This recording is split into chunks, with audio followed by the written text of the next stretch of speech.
மரம், வேல மரம், அரச மரம், ஆலமரம், இது மாதிரி மரத்தில் வந்து நீங்கள் வந்து முழுக்க பல் வளர்க்கலாம். ரொம்ப சூப்பராக இருக்கும்.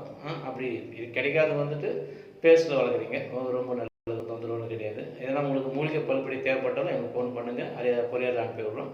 இப்போ வந்து சளி பற்றி பார்க்கலாம். சளி எப்படி க்ளீன் பண்ண முடியும், எப்படி எடுக்கலாம், நீங்களே க்ளீன் பண்ணிக்கலாம் பாருங்கள். இப்போ பல் வளைக்காச்சு, பல் வளைக்கிட்டு க்ளீன் பண்ணிட்டீங்க. சின்ன நாக்கு க்ளீன் கம்பி எடுத்துங்க, நாக்கு லைட்டாக க்ளீன் பண்ணிவிடுங்க. ஓகே, இப்போ வந்து பல் வளைக்கிட்டு நாக்கு லைட்டாக க்ளீன் பண்ணிட்டீங்க.